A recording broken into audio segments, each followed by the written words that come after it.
Welcome to Shades of Us. I'm your host, Daryl Brown.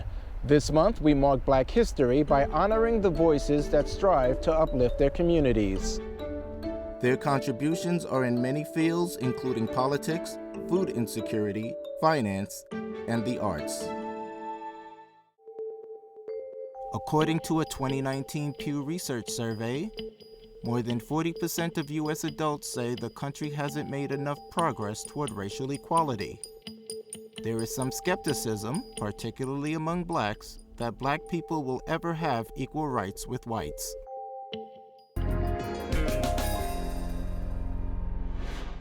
My name is Chio Say. I'm a third-generation Brooklynite, and I'm a candidate running for New York City Council in the 36th District. This summer really awakened something in me that I think I've felt for a very long time, and that's this dissatisfaction with the way Black people are treated in this city, as well as the rest of the country. I saw women and children damaged by police batons and by barricades, and seeing those violent images in the flesh rather than on Twitter or on a television screen was both horrific, but also radicalizing in terms of changing what I wanted to do with my life and my vision and voice. Seeing how the NYPD interacts with Black Americans is just only one part of the oppression that we face on a daily basis. And seeing that they weren't going to be held accountable by the mayor, by our electeds, frankly pissed me off.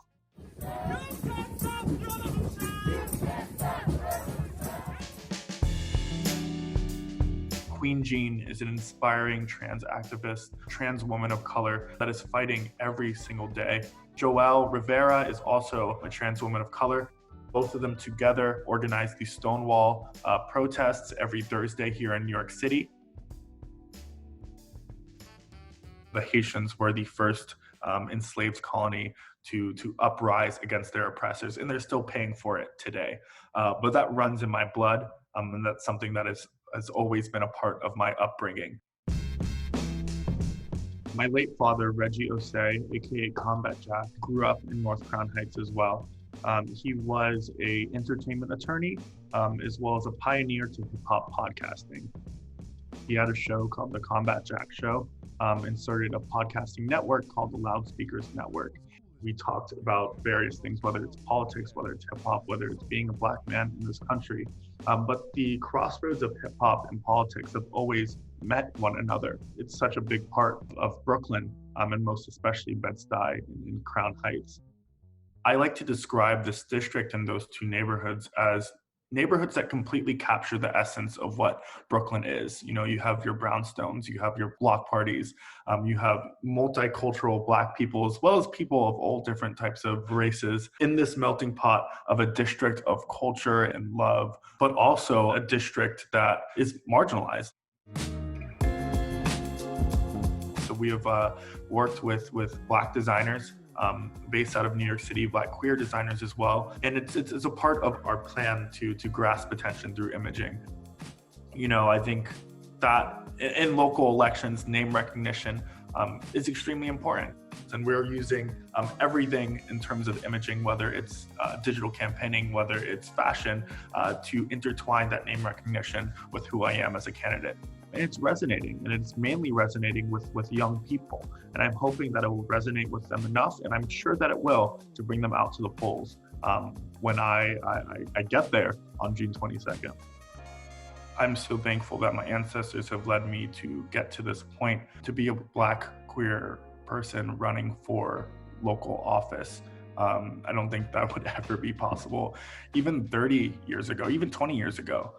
So, you know, I think this month is definitely a reminder for some people. But as a Black individual that feels like every day waking up and doing what I'm doing is an achievement, you know, this is just another month.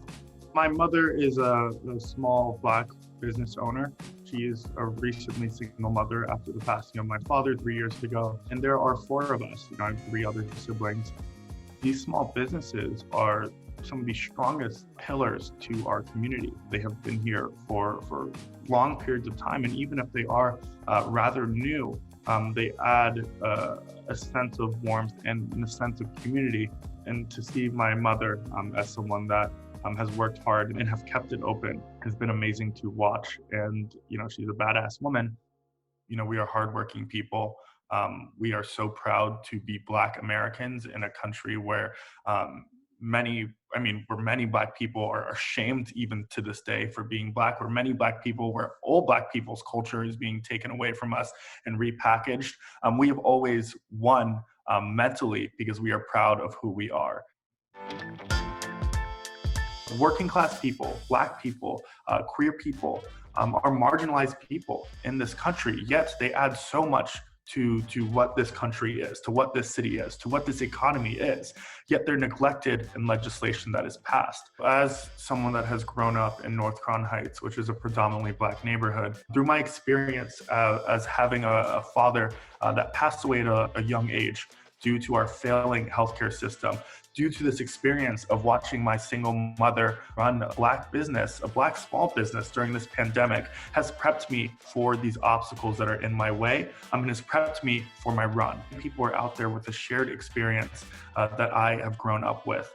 And I'm ready to enact some real change and some real laws and some real legislation that will help those that add so much to this district and add so much to the city. According to a study on food affordability, real inflation-adjusted prices for fruits and vegetables, dairy, and meat were generally flat from 1990 through 2007, while real prices for soft drinks and fast foods declined significantly.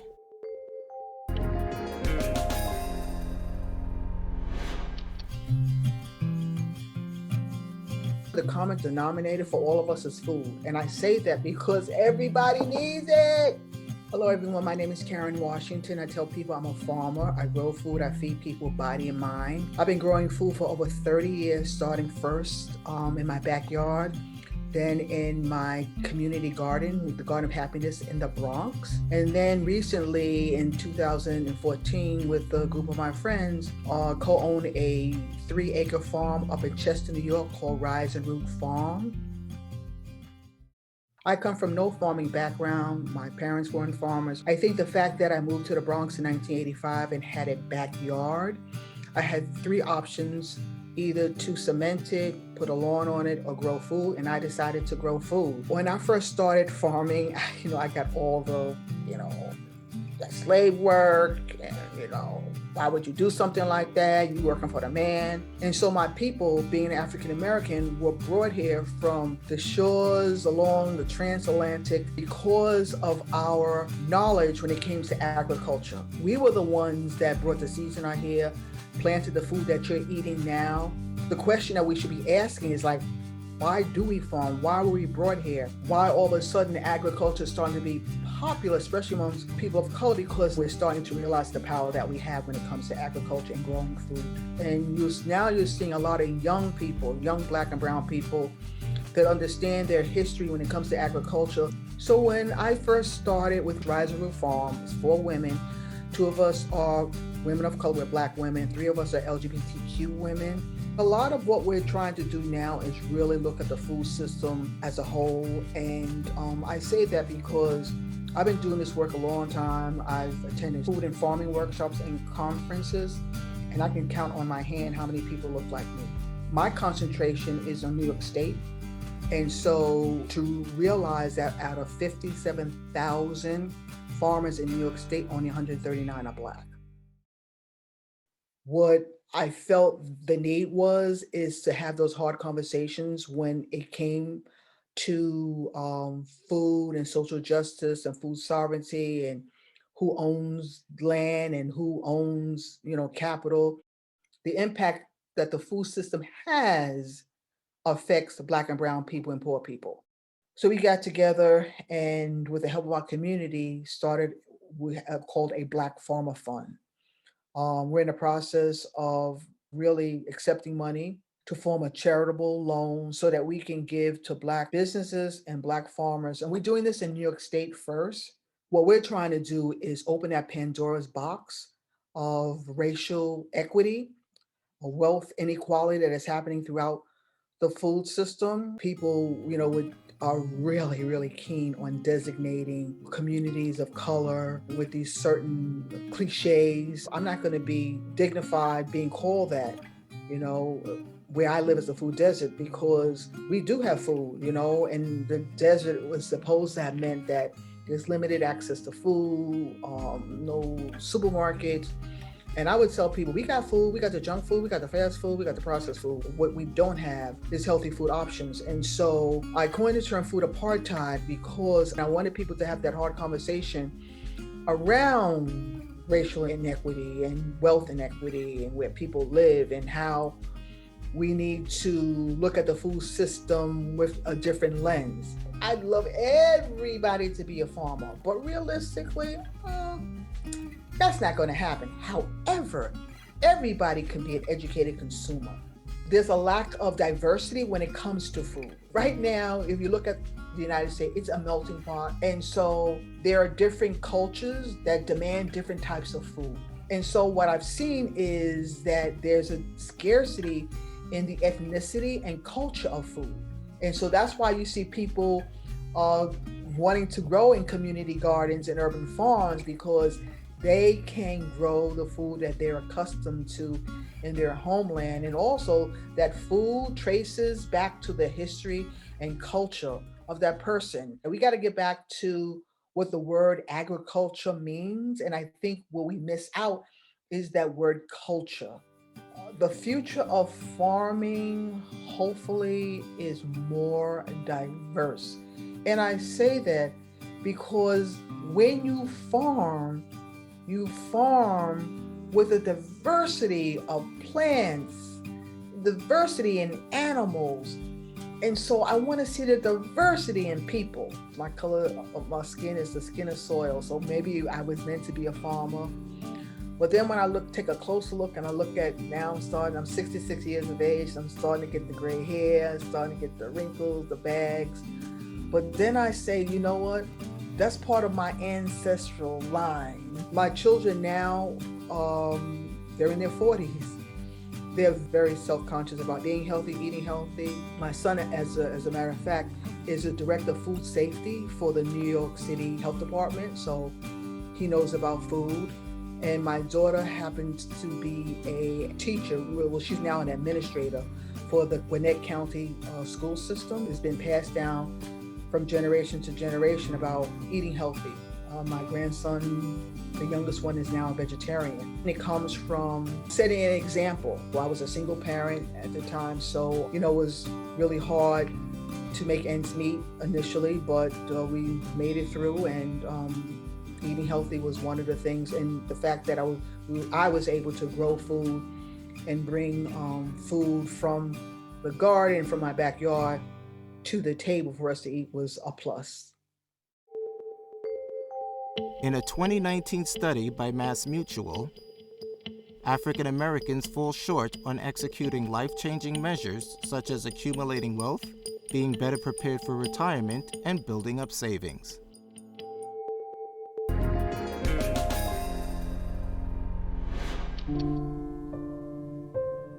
I think it's important that we do become at the core of everything of becoming intergenerationally wealthy is the importance to understand learning financial literacy. That is the basis of everything.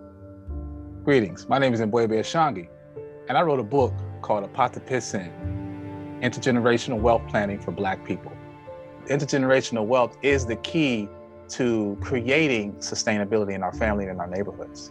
It enables you to put things in place that not only takes care of your children, but your children's children's children. So I started writing this book in 2018, mainly because I was on a financial journey myself. Shortly after I lost my job as a brand identity marketing specialist at the National Basketball Association for 12 years. And being in a position where I had to make a choice of whether I was gonna go back into the work field or was I gonna actually try to live a life of sustainability, and learning about financial literacy was at the core. So I released this book in September of 2020. This book is written specifically towards people of African descent in the United States, or we could say the Black community, because we're the most underserved. We're the most, I would say, unknowing about finances. All too often, it's a little taboo in our communities. And for that reason, that is probably why we're in the situation we are economically, financially, being in these situations where money is hard to come by. Even though we have a $1.4 trillion spending power, we don't know where that money is. Writing this book enabled me to talk about the very needed discussion about how to create finances to sustain yourself and not have to be tethered at the job market to survive. I was born in Akron, Ohio. Family was always at the core of everything. Being raised in a single parent home had a lot of its challenges. I had two sisters, and my mother did an amazing job at raising three children by herself. So I did see the struggle early on, and that did make me think about finances, which made me realize I need to go to college so that I can at least get a degree and hopefully have a job that will enable me to, provide for my family. The thoughts that made me think about writing this book really stemmed from, I would say, in the early 2000s. I live in Bed-Stuy, Brooklyn, New York, and we used to see these tour buses coming into the hood, and we would see people of other persuasions in these tour buses looking at our neighborhoods. The light went on at that point. I said, okay, something's about to happen, something's about to change. And lo and behold, a few years later, we started seeing gentrification in that process. And it started to make me realize as you started to see the property values go up, basically pushing the natural residents out. And that's where I felt like, okay, at the core of all this is that, okay, maybe we don't have our finances together. Maybe we don't really understand how money works. We're renting and not buying. Those type of issues, start to realize that made it open game for anyone else to come in as they choose and really put their own flag down in our own communities. If I make it into the etymology of the title, pot to piss in comes from an old saying that you're so poor you don't have a pot to piss in or a window to throw it out of. And that really, it goes back to the age of early 1900s or even 1800s. We're prohibited from owning homes during slavery, post-emancipation, before redlining. Owning the land we stood on was illegal, was prohibited. So we definitely didn't have a pot to piss in. But what I did was I changed that and understood that now that we've learned some of the tactics that have been used by families of other ethnicities to build intergenerational wealth, we now have a pot to piss in. So in comparing my upbringing and my adult life, obviously hindsight is 20/20, and I wish I knew some things that I knew as a youth. And as you get older throughout the years, the only concept of money means just being able to keep food on the table, keep the lights on, keep the rent paid or mortgage paid, things of that nature. So taking that now principle that I've learned from folks that have created intergenerational wealth models, knowing now what I can implement, and that this is why I felt the importance of writing this book, is to share this information. It really does warm my heart to see how the nature of this thought has evolved into an actual concept that I think is palatable for Black people. The thing that really stuck in me as a young person is to always be an asset. It doesn't matter how old you are, doesn't matter your gender, doesn't matter your ethnicity. Everything you do revolves around money. So with that said, we have that old saying that cream, cash rules everything around me. Well, if that's the case, then why not get more intimate about it? Why don't we learn more about it so that we can get it to work for us instead of us working for it? We were put here to do greater things. And when you free your time, you have the ability to do those greater things. And these are the ventures that I'm on right now. So divine timing is something that's key. I am happy about the road I took to get here. And I'm just hoping that I can get folks there a lot sooner than I did. A 2019 study on parity in museum collections found 85% of the works in the collections of all major U.S. museums belong to white artists. African American artists have the lowest share with just under 2% of the works.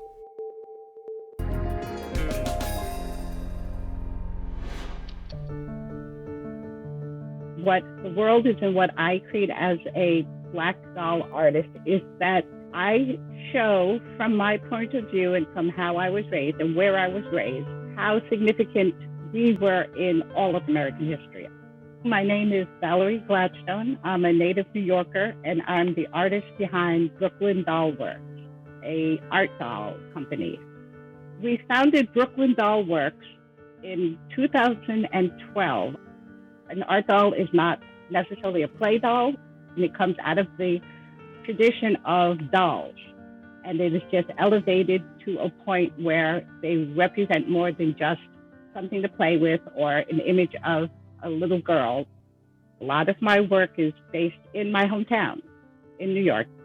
I've done a piece about two young girls going to Ebbets Field to watch Jackie Robinson play the championship game. So it's always a small piece of what New York would be and probably was. We just don't see it out in the world of how Black people and people of color fit into American mainstream all the time since we've been here. The pieces speak to more than just one tiny little piece of the American experience. It speaks to all of the American experience. I identify as African American more because that's how the world sees you. They see the outside first. Within me, I know that I'm mixed. I know that there's millions of people just like me. My father was French and Russian. My mother is African American and Native American. I'm the youngest also of 7 children. Race was an issue in the country, and I think a lot of it was them trying to prepare us young on what the obstacles were going to be growing up. Getting the contrast between the two cultures made us all stronger, me and my 2 sisters. In my work, the white experience has given me the opportunity to show how you don't have to just be the stereotypical version of who you are. I firmly believe that with art, everything is a self-portrait. My work, since I deal in feminine heads, tend to look more like my family members, and it tends to look more like me because those are the faces I see more. So those are the faces I'm most familiar with. Where I get my love of the craft is from the generations of women performing on both sides of the family.